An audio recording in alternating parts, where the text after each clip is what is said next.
Joining us now, NBC's Raf Sanchez from Tel Aviv, retired General Barry McCaffrey, a four-star general and NBC News military analyst, and Marc Polymeropoulos, former chief of operations in Europe and Eurasia for the CIA and an NBC News national security and intelligence analyst. So, Raf, what can you tell us about what's going on right now?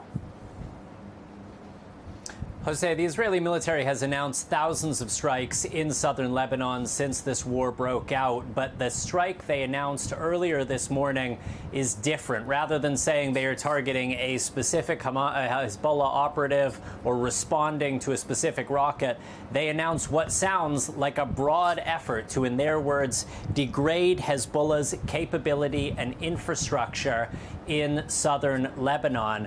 Now, this comes not only after that wave of explosions ripping through Lebanon with these walkie-talkies and pagers belonging to Hezbollah members exploding, but also after Israel's defense minister announced what he called a new phase of this war. He says Israel is shifting troops and equipment from the fight against Hamas in Gaza to the Lebanese border and to the confrontation with Hezbollah. An Israeli official tells me the strikes, which we believe are going on right now, are being carried out with airstrikes and with artillery, but that Israeli forces have not crossed the border into southern Lebanon. So we don't at this point know exactly the scale of these attacks. We don't really know the substance of what is going on in southern Lebanon. We do, Jose, know the symbolism. The Israeli military announced this attack just 6 minutes before Hassan Nasrallah, the head of Hezbollah, was due to begin speaking for the first time since those pagers and walkie-talkies caused mass injuries and some deaths among his membership. In that speech, as you said, he announced that he believes Israel has crossed all red lines, and he is vowing retaliation. Jose. General, what do you think Israel is doing here? Decide they've got to go to war to return civilian population to the northern part of Israel and the border with Lebanon. Right now, they're moving up their famous 98th Division Commando Forces, airborne units. They're preparing for, if not a ground invasion, buttressing their artillery and airstrikes, which are ongoing and significant. I think the biggest deal, though, Jose, was probably 3,000 plus wounded and as many as 37 killed already in these devastating detonations of pagers and walkie-talkies all throughout the Hezbollah leadership. I'm sort of sorry the Israelis did it now. It's provocative. It's humiliating to Hezbollah. I don't see how they can not respond. And the Israelis would have been better served, one would assume, to save that as a surprise blow in the event of total ground war. But I think I'm just wondering, General, yeah. Sorry about that, sir. I'm just wondering, is it because maybe they felt that this was a time they needed to do it because some circumstance arose that maybe was going to, cause this whole operation to be found? Well, Mark may have some better informed judgments. There's a lot of speculation, certainly on the internet, that they were fearful Hezbollah would figure out that these telephones and walkie-talkies and other apparently electronic devices have been booby-trapped. But it was some kind of a tactical blow to Hezbollah, there's no question, and leaves them reeling in their leadership and their entire command and control system now.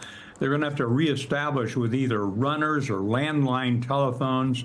It was quite the act by the Israelis. But I think also, Jose, the Israeli people feel this looming threat from the north. 100,000 fighters, 150,000 potential rockets.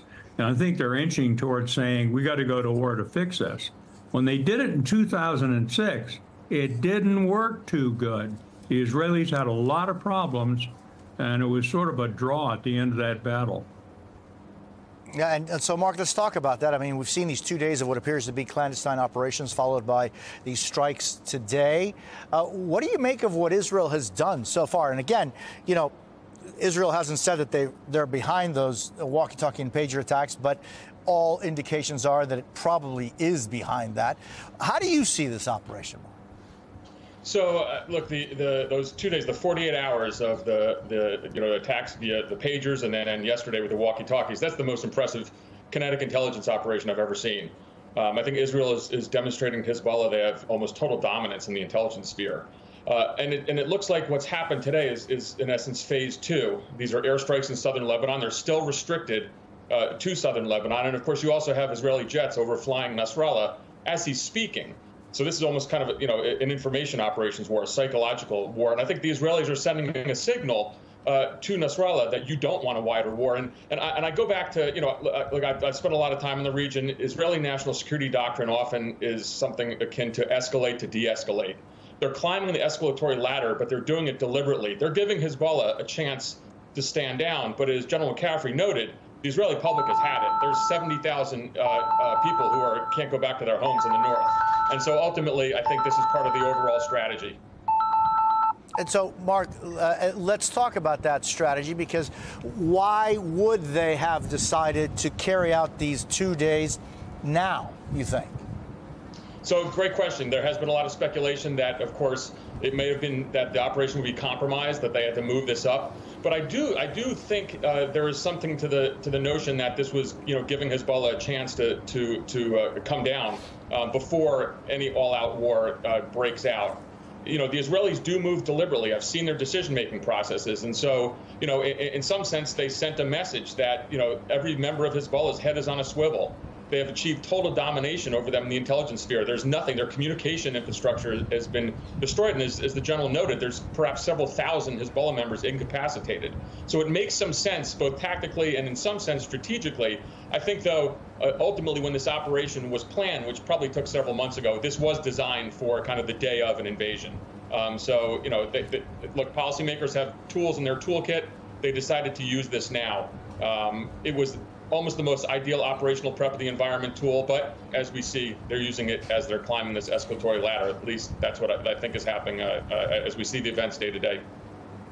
So, Mark, I'm just thinking of, like, from Hezbollah's perspective. So they said no cell phones because they're going to be probably compromised. Let's use essentially analog technology, right, for both the pagers and the walkie-talkies. Now that's out of the question. How do they go forward? How do they communicate going forward? Well, this is why this is so effective. There's memes all over the social media of, Hezbollah members, not really, but carrying carrier pigeons. But communications and is so integral to Hezbollah's day-to-day activities. And so, they will be incapacitated. They will go to things such as couriers. This is going to kind of really old school techniques, but really hand it to the Israelis, because remember, the Hezbollah was using cell phones. Then they were worried that the Israeli, signals intelligence apparatus could intercept it. They went to the pagers, and then the Israelis ran the supply chain operations. So they're pushing them into an area of tremendous discomfort. And I think it's been obviously has been very effective. And Raf, so how does today's operation compare to previous strikes Israel has carried out in Lebanon? Well, Jose, we've seen Israel carrying out strikes in southern Lebanon and other parts of the country since October 8th, when Hezbollah effectively joins the fight alongside Hamas. It began firing into northern Israel in the days after the October 7th terror attack. Israel has been focusing its fight in Gaza, but at this point, it's not clear militarily, really, how much more there is to be achieved. Israel claims that it has destroyed all of Hamas's organized units in Gaza, and so it is effectively fighting an insurgency, a guerrilla force that pops up, disappears again. And at this point, it isn't clear that keeping lots and lots of Israeli forces inside of Gaza is leading to much in the way of marginal gains. The defense minister seems confident enough to release some of those units, including the 98th Division, which the general mentioned, allowing it to go up to the northern border. The question is that a symbol? Is it designed to put pressure on Hezbollah? Or is the idea that those forces are there to fight? And remember, Jose, from Israel's perspective, the overall official war aim is to create the security conditions so that tens of thousands of Israeli civilians who have been displaced from their homes along the Lebanon border feel secure enough to return.